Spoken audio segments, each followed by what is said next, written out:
things, but they are making a living, and they are selling, and they are doing lots of stuff. They wanted $30,000 to do a truck and a farmer's route, and they couldn't get the money for that.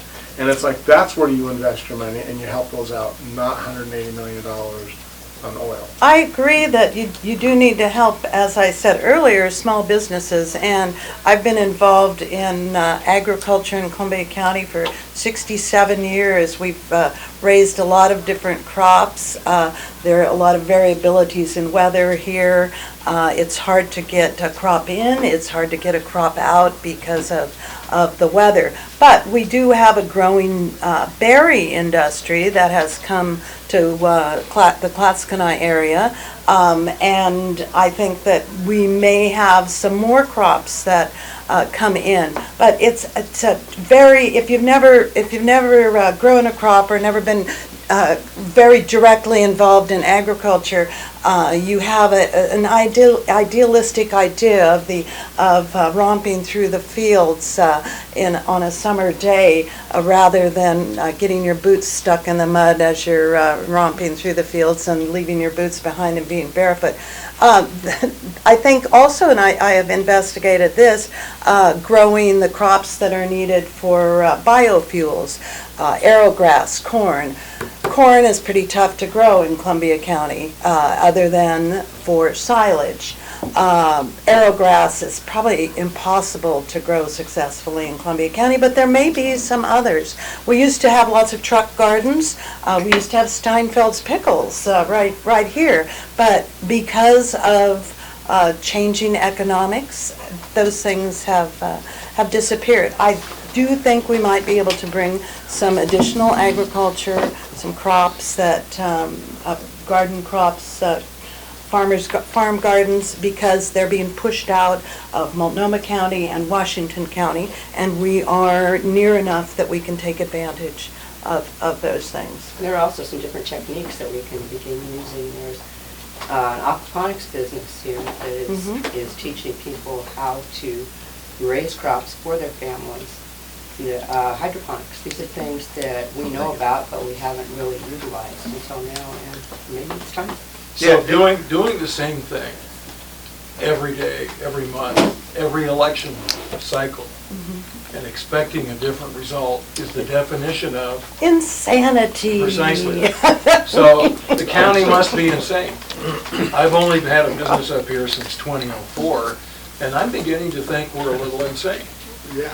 And so what would you do as county commissioner to fix that, or what are the mistakes you think, maybe the top 2 mistakes that we've made in the last election cycle? And that's a general question for each one of The county specifically? you. Go with the county. I think that elections here tend to be popularity contests, and I would really like to see them more based on abilities and demonstrated solutions in the past to other problems. I think that you can apply the techniques that you've used in solving one problem to something else. I don't think that we need to reinvent the wheel. Well, to answer your question about the top 2 mistakes, I think we've made a lot that specifically lie at the county commissioner's feet. But I would say one of them, of course, is the jail. That was a mistake. And they don't still want to acknowledge that mistake, and we are still paying for that mistake. And to me, it's one of those questions about how do you change if you don't even acknowledge that it was a mistake. Another one is the rezoning efforts that the county commissioners overturned their own planning commissioner's decision at Fort Westward. It was appealed and lost, and now we're going to go through that process again, along with the costs associated with that to the county. And that they didn't listen, and they still don't really have a good plan for that. And I guess a third one I would say would be the whole Calgate issue, which has now reared its head again, and is costing us, millions of dollars in fees, and who knows. And we're going to lose that battle because we bungled it. And instead of admitting that and moving on and trying to correct it, we continue to, again, not want to recognize that, yeah, we screwed up. We made the situation worse by all accounts. And again, it's a matter of having accountability and responsibility and doing what was right in the first place. And I hate the idea that we're going to give money to this woman who was obviously a poor manager, but we can't take their cows and then turn around and make the situation worse and not think that there's some accountability there. And we don't even know what happened to half the cows, so it's pretty stupid. I want to take issue with you on the first one that you mentioned on the jail, because I think that's a public safety issue. And I spearheaded the effort to keep the jail open and pass a levy to keep it open, because I think that we need that kind of, we need to be able to protect our citizens.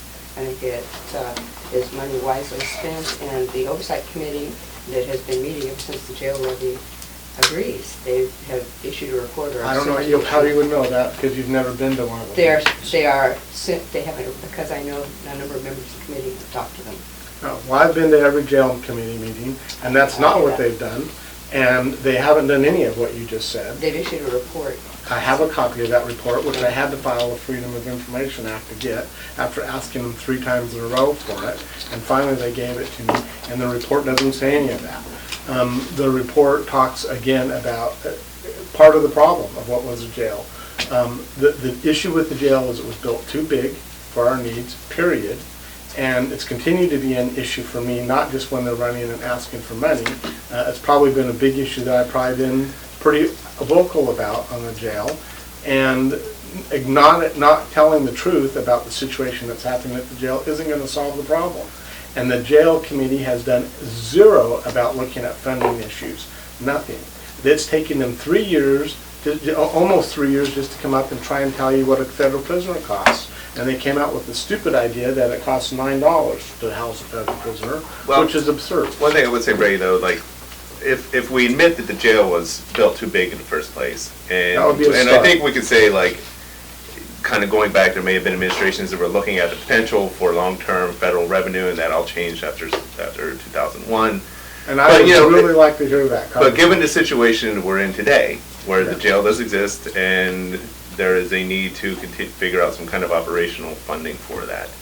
Like, moving forward, how do you do that? Because you've been critical of federal inmates, and your critics have said, yeah, but if you pull those, it becomes even more insulting. And I haven't even say pull them. I'm saying we have to know the facts. And the first fact is we have to acknowledge the fact that the jail was erroneously built too large.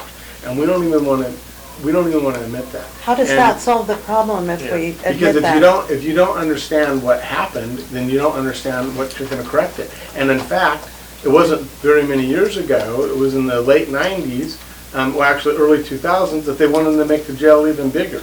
And so acknowledging what you did wrong is the #1 step to me to solving the problem. You have to figure out what you did wrong. After you acknowledge that, yeah, the jail was built too big, then you can say, okay, what does it really cost us to house a federal prisoner? And not no $9 an hour, $9 a day to house a federal prisoner. But once you come up with the real costs, then you can simply say, well, we are getting less than that. Well, it costs us about $118 a day in reality to house a federal prisoner. We're getting $80. Why is that? Well, we need to ask for more money from the federal government. They pay Multnomah County $147. Why do we get less? Well, we have to ask. And we can say, you can either give us more per day, or you can give us more prisoners. If you give us 130 federal prisoners, then we'll take them at 80. And it's a negotiation. We can also go to Actually, it's not a negotiation. The federal government sets the number, and they base it on your actual hard costs. And what happens is, we have to assign a cost to those beds per night based on the cost of that building. And the problem with it is, we built it too economically. We should have spent a whole lot, I mean, it's a weird kind of thing. But the federal government wants to see numbers. We have to structure a certain debt against that property in order for them to ascribe a certain value in what they pay us. They will not pay us above a certain amount if the value isn't there. That's the problem. That's what I would say is the negotiation part. It's too efficient. You got one sheriff deputy who sits in a cubicle and who runs doors all over the place. It's not all that efficient. Oh, it is. The average cost a day is $80, and we're at $180. Let's let Joe. Okay. I was at the start of building this new jail, and we studied it for a year and a half. the jail that we agreed to build on is the one that we built. The Tillman jail is similar to ours. They built a bigger one down there, and we went down and looked at how they built it. And it was operated very, very well. Just like you said, takes one person to open a lot of doors and all that. It's a perfect scenario. The federal government, they agreed to give us so many beds. And the biggest reason why we even looked at building the jail, the biggest purpose was the jail that we had was just, there was no room. Why? Because every city in the county sends all their people to the county jail. Well, most of the cities do not pay for any part of the jail. It's the county that's got to pay for the jail. So all their people they're sending down, they didn't have any problem sending people down because they don't have to pay for it. Well, and that So was then- one of the only counties that does that. So that's right. So that could be a problem. Now, we looked at it, and there's other issues in there why they don't pay it. There's other things that, reason why they don't. So that's what pushed the jail, is the fact that we had to build a new jail. There was no ands, ifs, or buts about it. But it We're didn't gonna have to start be getting, built for we're gonna start 255 getting people. sued by the inmates, which you totally hate. I wouldn't want no responsibility. Do you think it was built too Everything's big, built Joe? according to Was projections. it built too big? No, I think it was built for the future. As We some- had too big of a, or we didn't have a big enough jail. We needed a jail that's gonna handle them. And in the future, you're gonna, you always wanna build something a little bit bigger so it lasts a lot longer. We could have built a small one, and right now we'd be arguing, do we really need a bigger jail? It was So- built to house federal prisoners. That That was how it was sold to us on. No, the federal government agreed to send federal prisoners down here to help the cost of, When the The jail jail. was built, I sat there with Tony Hyde saying I was that right. we are going to pay for the jail with federal prisoners. I was on the board of commission at the And, time. and that is what was said, and that's what was told to everyone. And I've been to many jail committees where Rita Bernhardt is saying, oh yes, that is what we promised. Margaret, did you want to? As someone who has recently been burglarized at my home. You didn't say Yeah, I was jail. thinking- Well, no, I haven't been in jail yet, but if I find that, no. While I was meeting and greeting in Scappoose the first of the month, my home was severely burglarized, and previously, I had an intruder.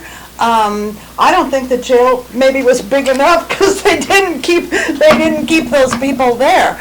But I want to say a good word for our sheriff's department and the public employees. They were very responsive to my needs. We have not solved the crime, but I want to do a positive shout out to the sheriff and his crew for responding to me. I live alone, and, I shouldn't say that on on the air, and I really appreciated their responsiveness. And right now, they're still understaffed, but they're matrixing less prisoners out. Right, yes. Can I jump in with a question? Yeah. So we talked earlier about commuter rates and the high level of commuters, which brings me to the question about Columbia County Rider. So kind of first off, general question to everybody, is a transit system in Columbia County a good thing? Is it needed? And then we've got a bond on this same election. So I'm wondering, creating a transit district, what are your thoughts about how we should fund and operate Columbia County Rider system? I approve of the special district. I think that Columbia County citizens need to invest in a transit district. We are growing rapidly. It's part of infrastructure. It's part of a need that we're going to have in the future, not just what we're using now. The problem with it, and I agree that we probably need to start the CC rider of routes and things like that, but the problem with it is you can look at what CC rider has did for the last year or two. They keep expanding and keep expanding. Now, they did say the last levy that didn't pass, if it didn't pass, that they was going to have to close most of their doors. Well, they didn't close their door at all. What they did is they actually increased more routes. So it didn't pass, and they didn't close their door. The special tax You create that, you give them $2 million, what are they gonna do? Now, they already showed what they're gonna do. They're gonna expand more. And in 4 more years down the road, they're gonna want 6 million or 8 million. You know, where did it stop? Now, last summer, Salem had the same issue because they had the buses running there. And they wanted, I believe it was around $6 or $8 million they wanted to keep their buses going. Salem turned them down because of the same issue. The buses are empty. They don't want a bunch of buses running around empty. If it was, I'd support it 100% if they would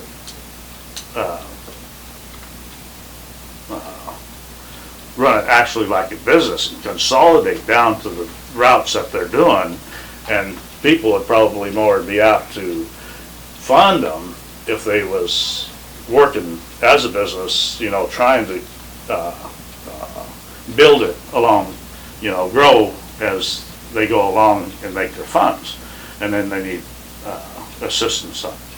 But to just grow as a typical government entity is when you get funds and you just keep growing, and then you need more funds because you already built this. This happened with the parks when I was commissioner.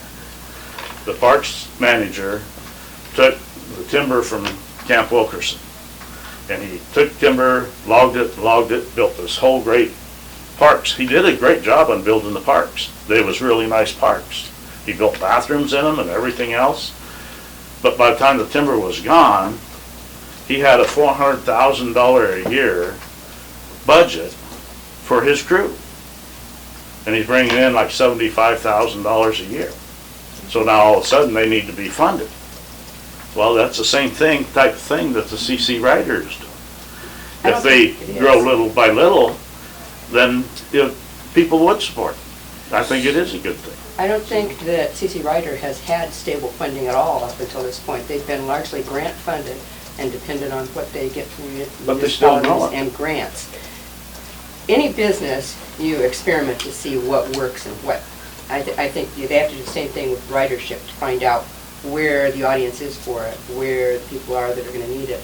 I don't think that you know that without trying it out, because people are forever saying, do I need it in studies. my neighborhood. And I don't think that they did grow the last 2 years. When they lost that, they lost about 60% of their funding, and they cut routes to Vernonia. They used to have everyday service down to Hillsborough. They cut it back to 2 or 3 days a week. So there's quite a bit of cuts in the service they provided, and their ridership dropped off. Anybody else have any thoughts about I CC Rider? don't support I support the CC Rider. I don't support the levy. Number one, I again don't like people lying to me and misinforming me.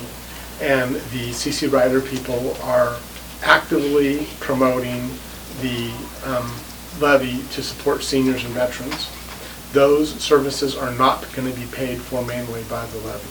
They are in fact government funded, federal government funded, and they're not going to go away regardless of whether the levy passes or not. And so I don't like that. I don't like when you're misinforming. The CC Rider's continually running ads in KOHI and other places. Oh, we need it for veterans, we need it for seniors. That's not who's going to be the beneficiary of the levy. They want the levy for fixed routes. And if you want the levy for fixed routes, whether you agree or not, don't lie to me and tell me it's for seniors and veterans when it's not. And so, in addition, I don't like a special district. We have, whatever it is, something in the water, we have a history of failures of special districts being mismanaged. And I see how it happens because the special district that's proposed for the CC Rider has a bunch of people on there who are not even critically thinking about CC Rider. And when you handpick your people to run your board, that's what happens. That's what happened with the hospital board. And you need, at a minimum, to have some critical people thinking on that board so that you have diversity of opinion so that you can have a well-managed board rather than a mismanaged board. And so I don't support a special district. Secondly, or thirdly, the county commissioners, again, have mismanaged. We turned back last year I think it was $260,000, which was published in your paper, because we didn't have matching funds. Yet, the county claims, oh, we had a budget shortfall. Well, in fact, we don't. We have from reports right now, we're running into the budget surplus. And it's not because of good management, and I've talked about it multiple times. I'm the only one talking about it. The county commissioners won't even admit it. I called the treasurer, she won't really say, but we were projected to have a $1.7 million shortfall. In fact, we have almost a $2 million surplus, but you don't hear anyone talking about it. The jail has $750